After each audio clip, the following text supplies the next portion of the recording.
Hello, welcome to Stars, Cells, and God, the show where we discuss new discoveries taking place at the frontiers of science and that have theological and philosophical implications, as well as new discoveries that point to the reality of God's existence. My name is Jeff Zweerink. I'll be your guide as we explore some philosophy topics about UFOs and how continents got started. Before we get into the discussion, though, I want to encourage you to subscribe to our channel, Reasons to Believe, so you can be notified of our new weekly videos. Learn more at reasons.org or by following us on social media at RTB_official. Well, it's good to be here today. Brian, I'm excited about our conversation today. If you could, just kind of give us a 20-second introduction. Who are you? What do you study? And what makes you interesting? Okay.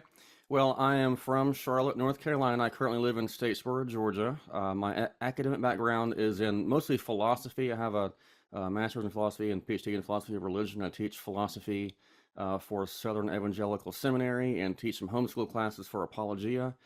And I have 3 kids. Play guitar when I can a little bit. Used to play golf. Just finished some work with the Air Force and did my research project on what they call UAPs, kind of like UFOs. Yeah, and this is a pretty hot topic. There's a lot going on. Just did a church conference on this. Doing a podcast tonight, even on Solomon's Corner about it. So seems to be a pretty hot topic for some reason today. Right. Well, let's go ahead and get into it. I know I agree with you. UFOs or UAPs now is what they're called. I assume you'll give us a little bit of background on that. Why don't you get us started? What do we need to know, or what's going on with those these days? Well, I always had a fascination, as I guess most people do, with backyard astronomy and the night sky. And so as a kid, I was into that. I've always kind of liked UFOs just as a general interest, I guess. But when the New York Times in 2017 broke the story about the Navy pilots capturing these videos of these, what we're just going to call UFOs or UAPs, unidentified aerial phenomena, and the Pentagon said, yeah, these are legitimate videos. I actually read Hugh Ross's book, Lights in the Sky Under a Minute, and Ken Samples and Mark Clark's book. And that kind of kicked off a real interest for me about these things, because he was quoting people. This is a real word, ufologists, people who study things all about UFOs, ufology. And so I started reading all of their book, people like Jacques Vallée and J. Allen Hynek and things. And it was interesting because they were saying this is a real legitimate thing. And you think about UFOs, you think about people who are kind of kooky and weird. And one of the things that I learned through my studies is that, yeah, a lot of people are seeing these, and they're across all spectrums of education, politics, socioeconomic background, all over the world, actually going way back into human history. And it's interesting. So I just started my project 2 years ago, and within that time, the U.S. has started, the Pentagon started a UAP task force. The Office of the Director of National Intelligence came out with a preliminary assessment that was pretty much directed them to do that by Donald Trump. And then this past July, we had our first open congressional hearing in the past 50 years on the topic. So there's a lot of interest and interweaving on UFOs from the military, from the national security side. And then there's of course a whole nother, no pun intended, dimension of the topic when we get into things like the occultic issue or spiritual issue. Right. And so there's a lot of different ways we can look at this. Aliens. And so the podcast from tonight is, well, if aliens did exist, would that in any way affect Christianity? What would that mean? Because right. People have said that if there are aliens, then that would be, to use their words, a real faith shaker. Well, should right. It be? I don't think it should, and there's no reason I don't think to believe in aliens per se, but there's a lot going on with the topic today. Well, very good. So can you give us a brief description? Because I know UFOs, everybody seems to know what that term means, but this UAP, is there a fundamental reason for that new terminology? Or yeah, it's kind of funny because normally ufology in the United States kind of kicks off around 1947 when Ken Arnold saw his famous sighting around Mount Rainier, Washington, and he said he saw 9 what later became known as discs and just known as flying saucers. Then the term flying saucer kind of became pejorative, and like, well, that's just a flying saucer. So in the early 1950s, the person running the Air Force Project Blue Book Edward Ruppelt, actually coined the term. He says he coined the term UFO. I think he pronounced it UFO, actually. And then that term became pejorative. And so now they're calling it UAP. It means the same thing, Okay. unidentified aerial phenomena or anomalous phenomenon. I think they're just trying to make it seem a little bit less pejorative in that regard. But yeah, it means the same thing. And it's funny because it's the military who keeps changing the terminology as time goes by. So, what are the phenomena that we're seeing? I mean, is there any truth to these being actual phenomena? Or, I mean, what have you found in your research, and what do we need to know in thinking about these? Okay. So about 95 or so percent roughly of what are seen or reported are very explainable through natural phenomena, weather, Venus, people looking at Venus, people looking at um, actual technology that's secret. In fact, the Air Force has used UFOs as a cover for their own technology. But there's about 5% or so, and in years past, it's been as high as about 25% that are truly unidentified. We don't know what they are. But they're seeing all kind of things like discs, or what we would consider just flying saucers, tic tac looking things. They come in all shapes: Hmm. square, triangle, circle. They can change their shape, change their color. They come in and out of field of view instantaneously, almost just vanishing.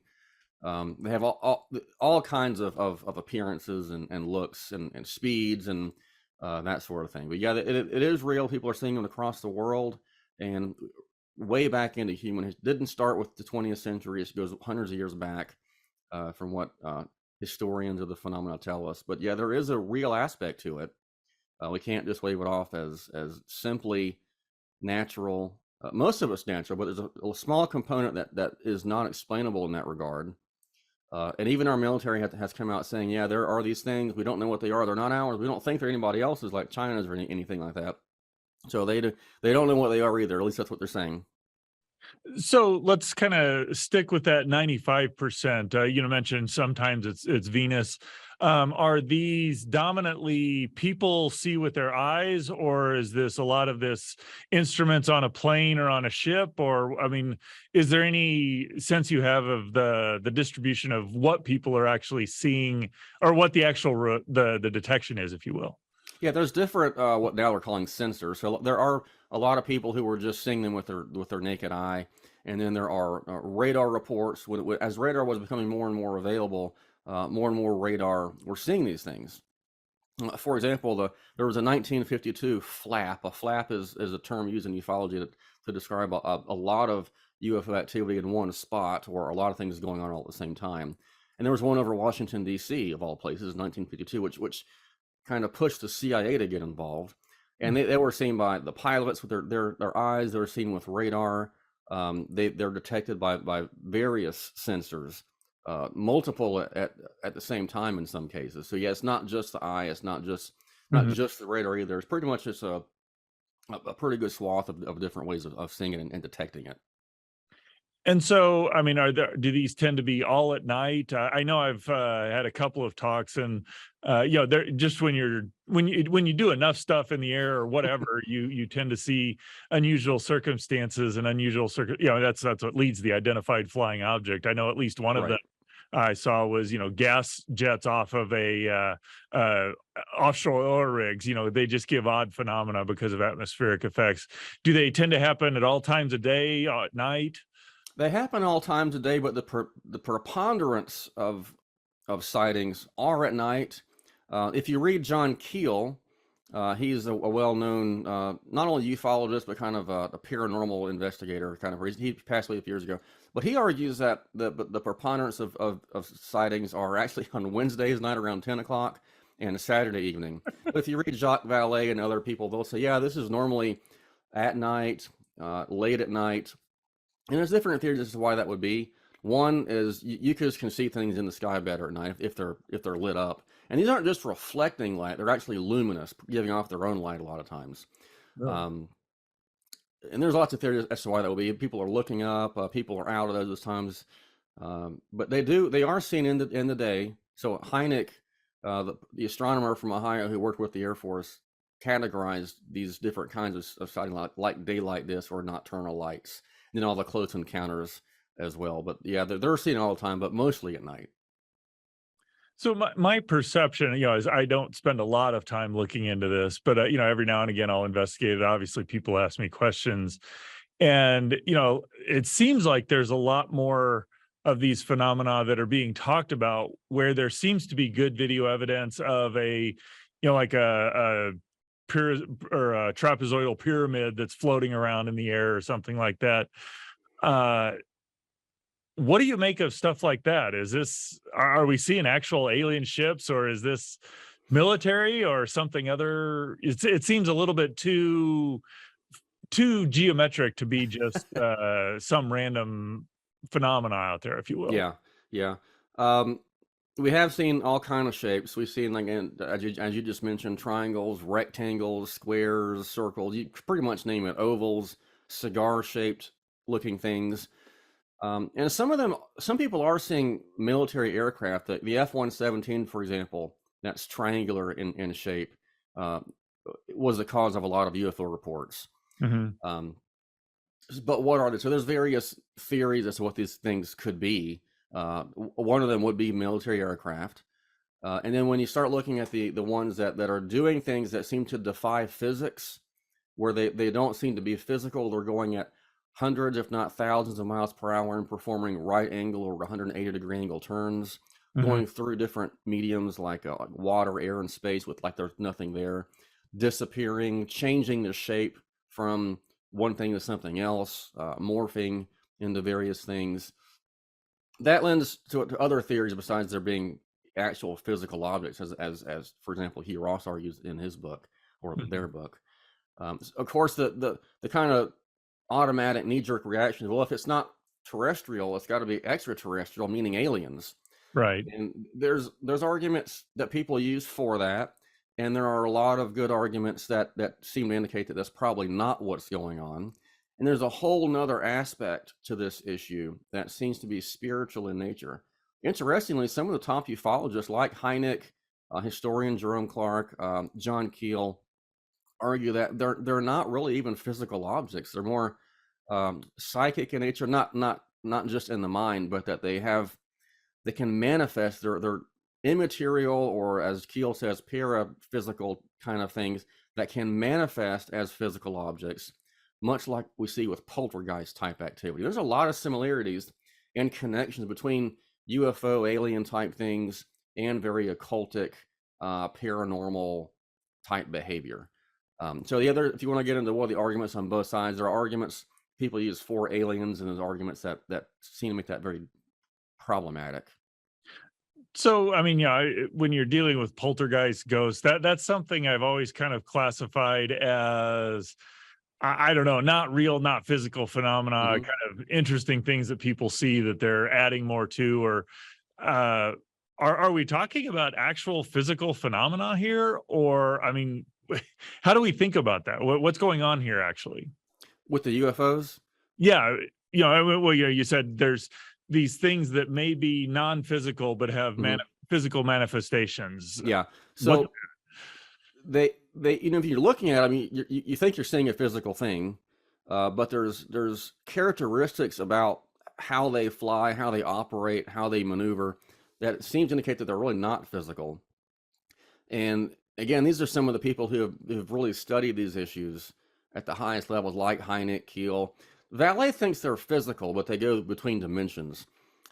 They sometimes make it on radar. They what was called paint on radar. They show up on radar. They don't break. They don't oftentimes have any sound. Where they should break the sound barrier. They should have a sonic boom. Um, they should, you would think, shatter or kill anything inside of it if they're performing a right angle or 180-degree turn at an incredible high rate of speed, and just vanishing and disappearing. These kinds of things make it seem like they're really not physical, or being miles over there, as Commander Fraser in the Navy said, and then instantaneously being miles over there Mhm. where they're going. These kind of things make it where it seems like they're not very really physical. The counter to that as well, they have some kind of um, knowledge about physics that we haven't gained yet. Okay. But when you couple that with other aspects of the issue, like the poltergeist type thing, and like the very anti-Christian aspects of these alleged alien encounters and just the phenomenon in general, it really doesn't seem like it's alien or even physical. Even the alien abduction experiences don't seem to really be physical in nature. Now they Okay. do leave physical traces, so they can cause manifestations that are physical. They can leave radiation behind. They can leave impressions. They can break um, tree limbs, for example. Like they can cause depressions. It looks like there was a triangular landing gear, for example. They can cause physical effects on cars, or electromagnetic effects, or even biological effects. People have been known to die in these in Mhm. these in these encounters. So they can certainly have these kind of manifestations. And we already know that non-physical beings can cause or bring about physical manifestations. We see this in the Bible with angels, for example, that they Right. can materialize or bring about material effects. So we've moved over into that kind of 5% that no longer have a physical explanation at some level, saying that these are now not just physical phenomena. There's got to be something more. And this is where you get the kind of poltergeist, UFO, or alien type explanation.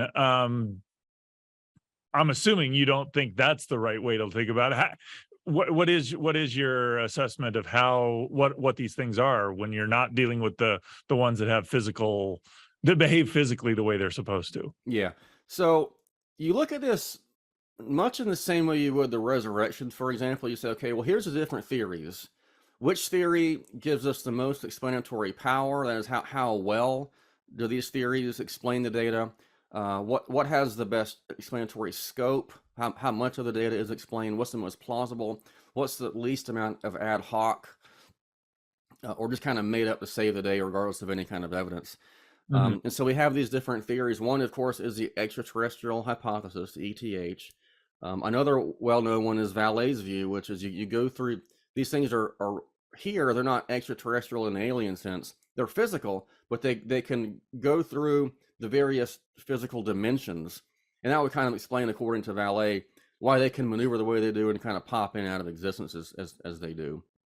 Okay, so But there's physical dimensions near us that we don't have access to, and somehow these beings can cross between those dimensions. that's what Vallee is saying. That's what Yes. ballet is saying. Okay. Yes. Now, and I'm not an astronomer or a physicist, but so going back, leaning on Hugh Ross, for example, he says that that's an interesting theory, and I know Hugh Ross does believe in these various dimensions, as a lot of physicists do.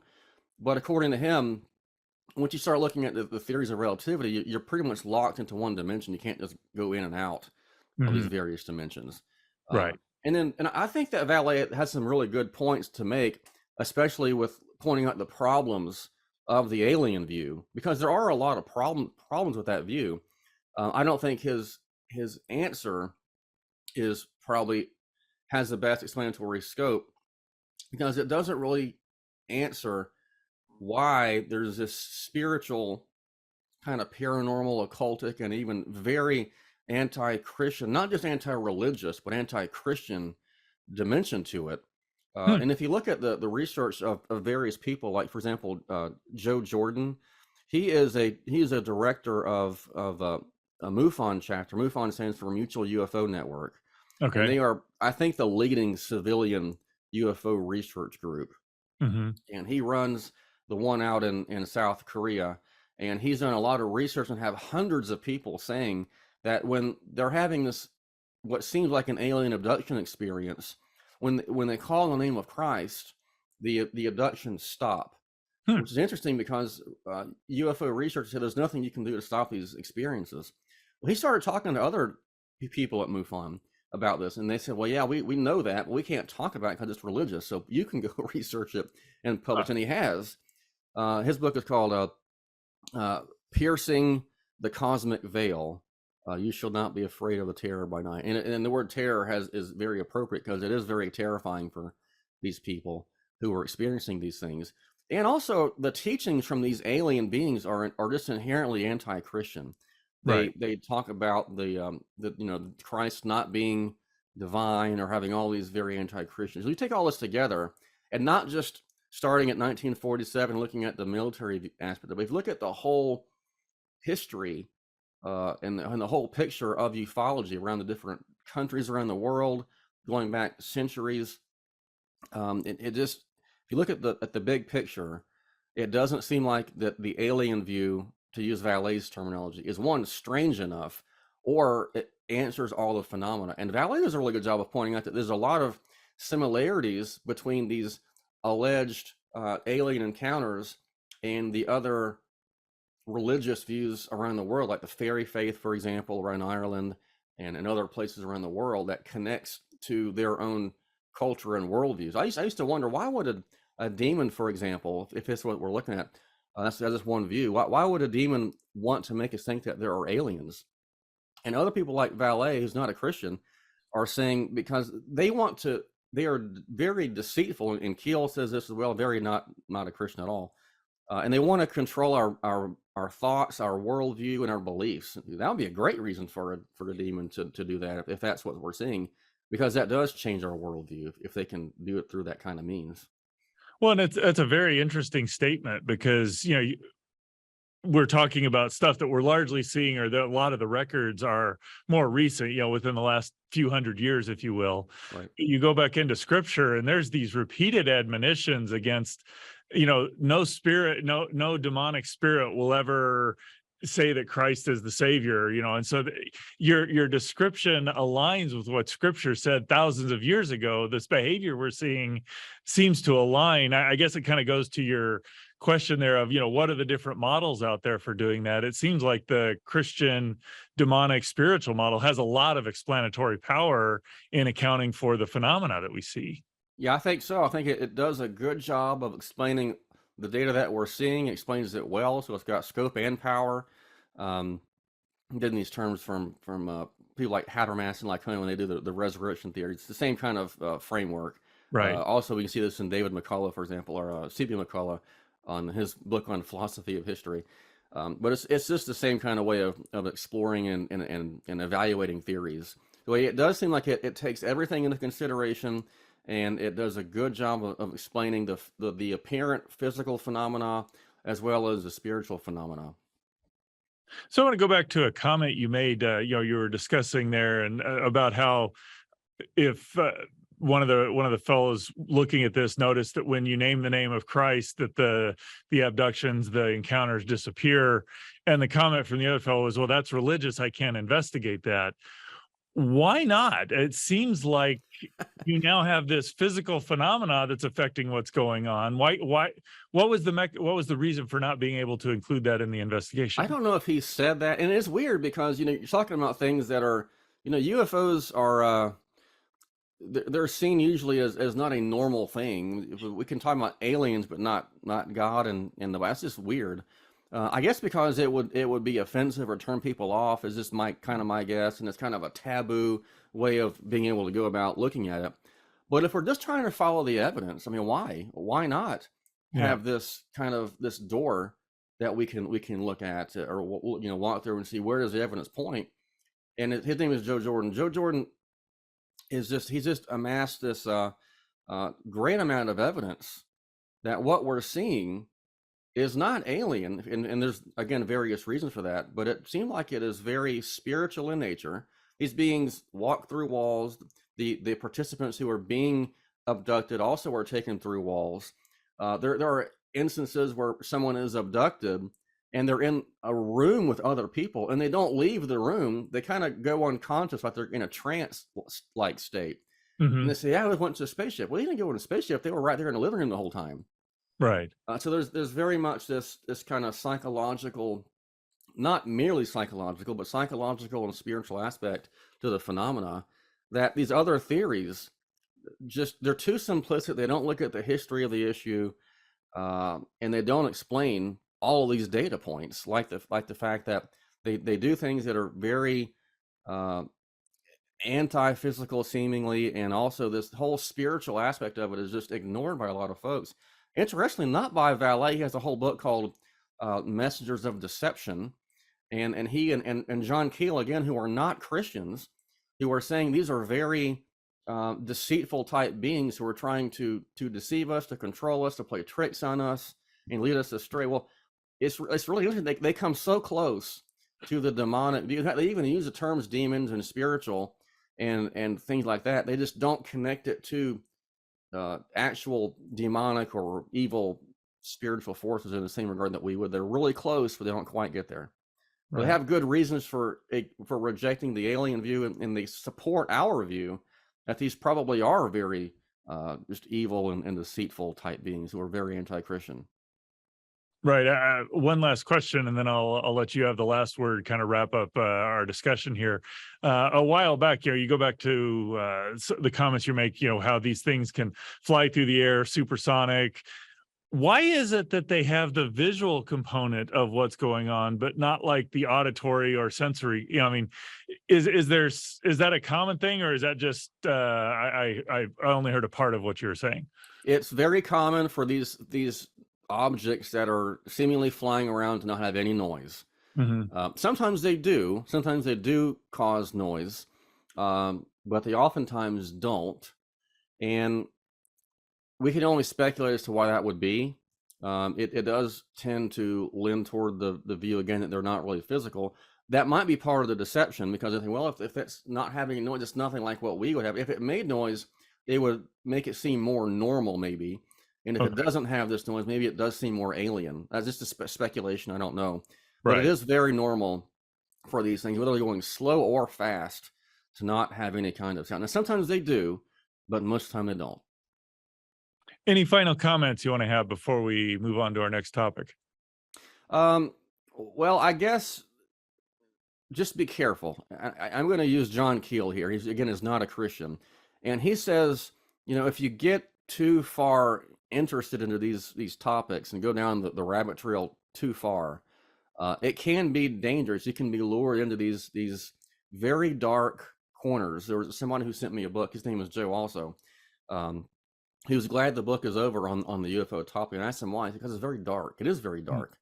Marcia Montenegro wrote a book and has written a lot about the kind of seduction of paranormal activity, not to rip off someone else's title there, but the paranormal area, I guess, of life, and it tends to suck us down that road, and we get trapped in it. So we need to be aware that these things are real and that they actually are dangerous, because people are having these experiences where it does take the name of Christ and the gospel to get them out of it. So we just be careful dabbling in it. But we need to be aware of the situation. We need to understand what the true nature of it is, and this is a great apologetic means to point us to Jesus. We can use this as actually an apologetic tool to point us to the truth of the gospel. We're going to shift gears from UFOs or UAPs into something, I guess, a little more tangible and physical, or at least that we know is physical. And I was reading an article not too long ago about the origin of the continents. And it kind of struck me as odd, because, everybody knows that we've got this Earth. It's got 7 continents, and, there's the 2 Americas, North, South America. You got Europe, Asia, you got Africa, you got Australia and Antarctica. And I love how the vast majority of those start and end with the same letter, if you get rid of the North and South.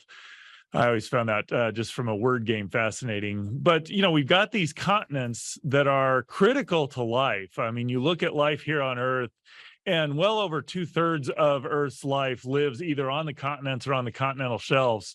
And so just critical in Earth's capacity to host life, or the thriving, diverse array of life that we have here on Earth. And I kind of found it interesting to recognize that the origin of the continents is actually something that, it's not like this weird mystery, if you will, but it's something that we don't have a real good handle. Say, okay, this is what we think is going on. And one of the ideas that has been out there for how you get continents started, and the interesting feature about continents that I have found is that continents are rocks. I mean, they're the mountains, they're the stuff you think, okay, this is the heavy, dense stuff. And it turns out that when you look at the crust of the Earth, there's the ocean crust and then the continental crust. The continental crust is kind of the light and buoyant stuff that floats up on top. It's the lighter rocks. It's rocks that have been processed and have less density, and so they float on top. And so typically, once the continents have been formed, they tend to stick around for a long time. I mean, they'll be eroded, but most of that material gets put back onto the crust. But the idea that we didn't know where they started was something kind of interesting to me. And one of the ideas that has been out there is that the collision of asteroids with the Earth early in its history was what started the process of continent formation. And I thought, now that's interesting if that turns out to be true, because, and the idea here is you've got miles to hundreds of miles wide asteroids that come in and collide. There's an enormous amount of energy deposited in the Earth. If enough of these happen, you can kind of liquefy the surface of the Earth, the rock surface of the Earth. You get this magma ocean, and miles deep. But as we know that from an astronomy perspective, when we look back at the history of our solar system, somewhere between 4.2 and 3.8, 3.7 billion years ago, there seems to be a lot of evidence for a high degree of bombardment. We see it on Mercury, we see it on the moon, we see evidence of impacts on the Earth, some of the more massive ones on the Earth around that time scale. And the idea, what the continent, or how that relates to the continents, is that when these when these asteroids come in, they disrupt the crust of the material. They cause a lot of melting, they eject a lot of debris, and that could actually be the process that starts the process of continent formation. So you're going to excavate material, so the pressure releases, that's going to mantle underneath that area, so that now you've got mantle that can now connect up with the continent. It's going to fracture the crust, which means water from the ocean is going to be able to get in and process the crust.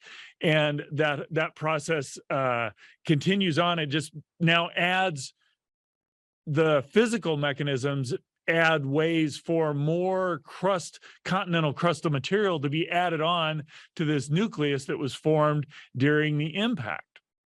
Now, the reason why this idea hasn't been widely spread as, oh, this is how continents formed, is that there just hasn't been a lot of evidence excavated or found that would support it. And I think that's kind of true of most continent origination models, is it's hard to get the data, because most of the continents that were formed within that first billion years of Earth's history, and there's just not a lot of it that's left around that's easily accessible, or it's all been reprocessed into other materials. But what this group of researchers did was went down into Australia, into the Pilbara Craton, which is one of these very old segments of crust. And they started looking through the crust, and there are zircons in this old crustal material that they can now use to start investigating, is there any evidence for this impact model of what caused the continents to start? And what they found is, in the zircons, they found 3 different stages of zircons, in particular in regard to one aspect, the amount of oxygen-18. So oxygen comes in 3 different isotopes. It comes oxygen-16, oxygen-17, oxygen-18. And the amount of the different isotopes gives indication of where the oxygen originated from. And we know the amount of oxygen, the oxygen-18 ratios for the mantle, that sits around 5 or so in the units they use. And what they were able to do is look at these zircons and found that, lo and behold, the oldest zircons actually had a oxygenation level that was much lower than that. So it was very low. And what that's evidence of is, instead of being brought up from the mantle, what you have is, in this original impact, what would happen is it would cause a lot of processing by the oceanic water and this crust that was there, and it would actually remove that oxygen-18 isotope, enrich it in the oxygen-16, and so you're going to have sub-mantle oxygen-18 isotopes. And that's what they found in these zircons. The oldest zircons actually had that, which indicates that the original phases of continent building actually occurred much higher, or the material for it started much higher on the surface of the Earth. And then they found the newer zircons actually have much more mantle levels of oxygen-18, these oxygen-18 isotopes, which indicates that once this nucleus of the crust was formed, or the continent was formed, it was now built up or added to by material underneath. And then the youngest zircons actually have evidence of a much higher oxygen 18 ratio, which is evidence of supercrustal, and that's just a fancy term for material that's added on top of the crust. So these are like sedimentary igneous rocks that have maybe have gone through metamorphosis and been added into the continents. And so this picture is that you have an impact that fractures the surface of the earth, melts it, gets the process started. The ocean water that gets into the cracks and fractionated separates things out, causes reactions that make it less dense, that now upwells. It brings new mantle material up so that that new mantle material melts and then coalesces around the nucleus, makes the continent larger. Things drip off, and there's a little more involved in that process. And then ultimately later on, more material is added onto the continent through just subduction and volcanic eruptions and other things like that. And so the key feature, though, is that these oxygen 18 isotopes show that the initial stages of the continent formation happen very near to the Earth's surface, which is what you would expect, exactly what you would expect in this impact scenario. And from an astronomy perspective, I think, okay, if that scenario plays out, and I think there's a growing body of evidence supporting that one, you kind of have a better understanding of how continents form, which is just fascinating in all sorts of ways, because the idea that we're looking at these small diamond-like zircons that were formed 4 billion years ago, 3.8 billion years ago, 3.2 billion years ago, and getting information on how the continents form, I think is just really cool that humans are ingenious enough to figure stuff out like this. But if this is correct, then asteroidal bombardment is going to be important for continental formation, because Earth is the only continent or only planet in our solar system that has continents. It may very well be the only planet of all the ones that we've discovered that has continents if you need this bombardment activity, because there was this, probably a late heavy bombardment. Whether it was really heavy or not, that's open for discussion. But it was clear there was this period where Earth had a lot of bombardment. And not only did that seem to start the process of continent formation, but the way that happened in our solar system cleared out a lot of the debris so that this bombardment happened a lot very early. And now it's about 1,000 times less than what it would have been. So we're now living in an era where the asteroids and comets that would hit the Earth are 1,000 times less frequent than they otherwise would have been. And so this era where the late heavy bombardment happened, not only did it clear out and make it amenable for life much later because there's fewer bombardments, but it seems to be part of the process that started the formation of continents, which is also critical for life. And so I think this just kind of adds to an already very strong body of evidence that Earth it's like it's got a purpose. It's designed, it's fine-tuned to host life, and we're just seeing more and more evidence come forth to support that idea. So I'm curious, as you're listening there, Brian, what sort of, does that stir any thoughts, or how do you respond to hearing scientific discoveries of that nature? I think you're muted.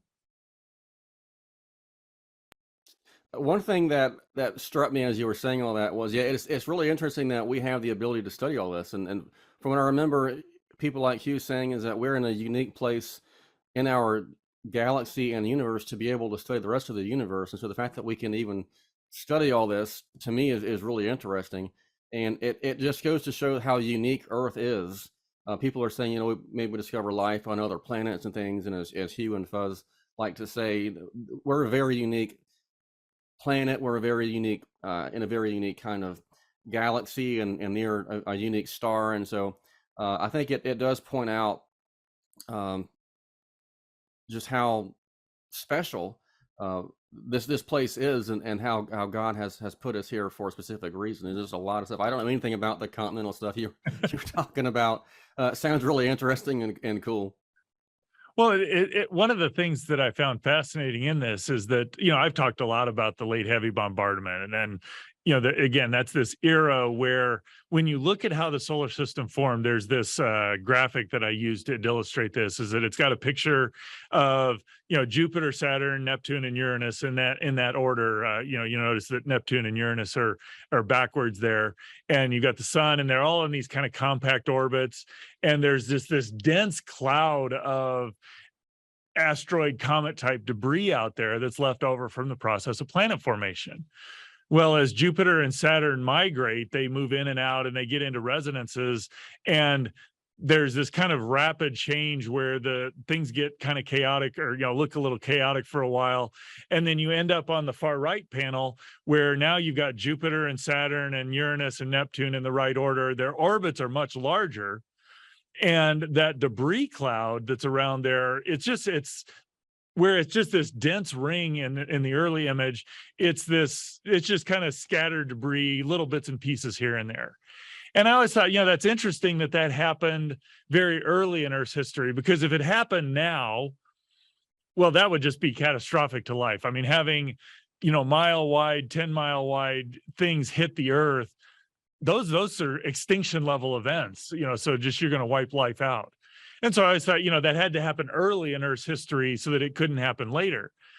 This discovery, if this is ultimately the explanation, and I'm not going so far as to say, oh, we figured out how continents form, this is the explanation, but this seems to provide a fair bit of evidence in support of this being the proper explanation.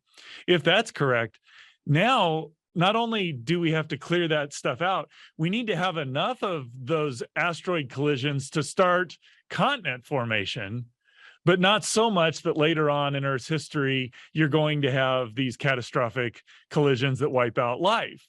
And so rather than it just needed to happen early, it needs to happen late enough that the continents can form. It needs to happen sufficiently large enough that continents can form, and sufficiently early that it doesn't wipe out subsequent life. And so rather than just be, oh, it's got to happen early enough, no, it needs to happen kind of in this range with this level of magnitude in order to get Earth to be as habitable as it is. And so, there was just more design in that than I was even aware of. And this seems to illuminate it even more.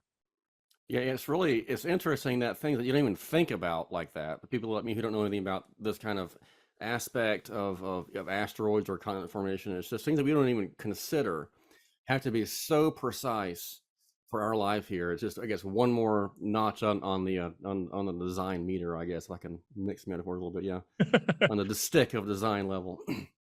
Well, I find it interesting because I tend to be a little slow to adopt new information, if you will. And what I mean by that is, like with the late heavy bombardment, I'm like, okay, it had to happen early enough. I don't know whether it had to happen, whether there's other ways, or could have happened earlier, could have happened, a billion years later, we'd have still been okay. And so it's like, okay, if it hadn't happened, it would be problems today. I know there's strong evidence for that. Whether it was any more tuned than that, I'll kind of leave open for future possibilities, but I'm only going to kind of stick with this. And I seem to be increasingly encountering areas where what I thought was, okay, there's this minimal level and I'm okay with that, but I don't know whether I want to push it harder. It turns out that I could actually push it much harder. And the evidence has come in later to support that, yeah, there is a lot more evidence for the design or fine tuning. And so I tend to be a little bit of a minimalist in terms of adopting fine tuning. Hugh tends to be a little bit more of a maximalist in my assessment. But either way, the evidence showing up for the fine tuning is pretty phenomenal. I find it very remarkable. It's mind-boggling, yeah, from everything that Fudge is doing on the biochemical level and Hugo on the cosmological level, and then this, it's just, yeah, it's so much evidence that there had to be such precise conditions that the chance of it being merely from chance is essentially zero. Well, and to go back to our earlier discussion, I mean, if we see this level of fine tuning and design here on Earth, just even within our solar system, but I expect, there's a boatload of planets out there, 100 billion just in our galaxy alone that are going to be Earth-sized. I'm not so sure that the idea flows from that, just because there's so many, we're going to find life out there. We seem to find a lot of things that need to be true of Earth in order to support life. And if it's so rare or fine-tuned here on Earth, the idea of all these unidentified aerial phenomena or any of those being related to aliens, even independent of the challenges of traveling from a distant planet here, it seems to me that I don't think we're going to find life out there. At least looking at it just from a naturalistic perspective. Whether That's God right. created life out there, that's a whole different question in my book. That's right. And it is kind of for a normal, a non-specialist like me in those kinds of areas. The universe is so incredibly vast. We're kind of narrow-minded to think we're the only ones here. But when you start looking at these data about everything that you've mentioned and what Hugh has to say, everything has to be so exactly precise that the chances are minimal. And it's even interesting that people like Jacques Vallée say that from a naturalist point of view, we have these aliens that most of them look anatomically like us with the head and arms and legs. He says that this, from a naturalist point of view, from an evolutionary point of view, the chances of just random naturalistic evolution giving rise to these other beings that somewhat look like us is essentially zero. From a non-Christian. Now, of course, if you add theism, it might make that different, but just from a straight naturalist point of view, we've got Right. people who are not Christians saying, yeah, evolution is not going to allow other kind of beings that look anatomically like us.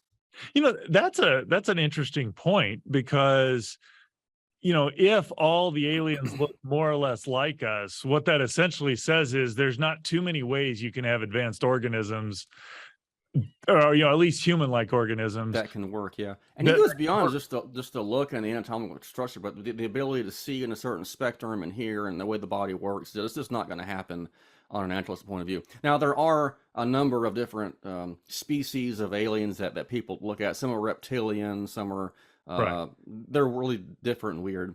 But a lot of the time, we see this kind of similarity with us. Yeah, well, and that's what I found interesting, is because there's part of the idea out there, okay, wherever you get water, life's just going to adapt to whatever the conditions are, Right. which would lead to this expectation that everything would look very, very different. But if everything looks kind of like us, that says, all right, maybe it's not true that all the conditions out there life just adapts to, that you got to have these very specified conditions. So even just this similarity, I think that's probably a lot more a reflection of we're creating, or that there's something related to our psychology that goes on with Right. aliens. Hmm. But if that's indeed true, that seems to lead to this counterintuitive, or either life doesn't just adapt to whatever the environment is, or more it's like, no, there's only a few ways this works, and without those conditions it's not going to work. And both of Right. those seem to point towards a theistic perspective in my. Yep. Exactly. Yeah, I agree. Yep. Well, thanks, Brian. Really enjoyed our conversation today. It's been fun talking about UFOs and UAPs and looking at continents and stuff. I would just encourage everybody, if you've enjoyed this episode of Stars, Cells, and God, to check back each week. We release a new episode. Go to reasons.org. You can get a lot of information there. Be sure to share this video with a friend. And remember, the more we know about science, the more we have reasons to believe.